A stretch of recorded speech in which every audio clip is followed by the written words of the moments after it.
เป็นจะได้สวดบ้างหรือเปล่า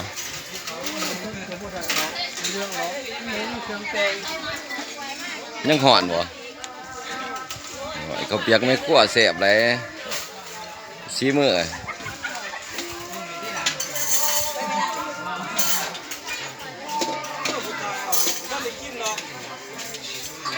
รอบางทีสวดบางที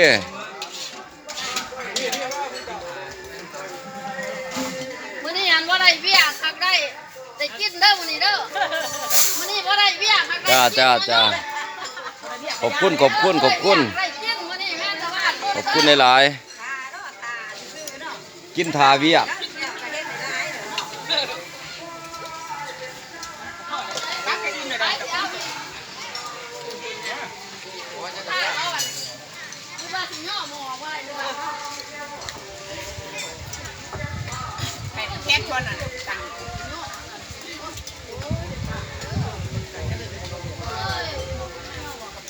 เนี่ยหาตุ๊กน่ะ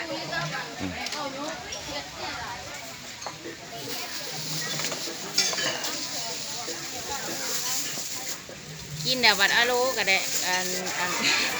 เป็นสิโดงกันเด้อกินว่าเลยเมื่อเนาะ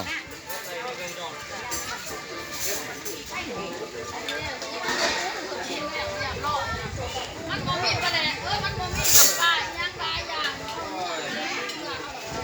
แต่อีหุ่นนี่เฮ้ย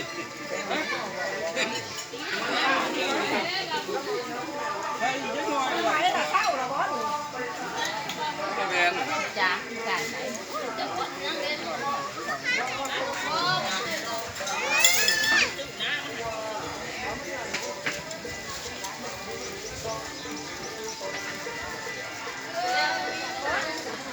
แล้ว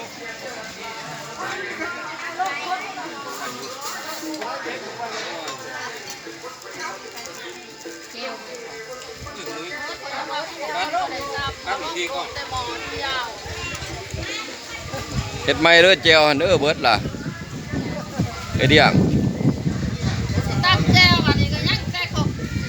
ตับแต่แจวก็ยังแจวเขาเปียกเบิดเฮ็ดจังได๋กระเทียมเจียวจ้า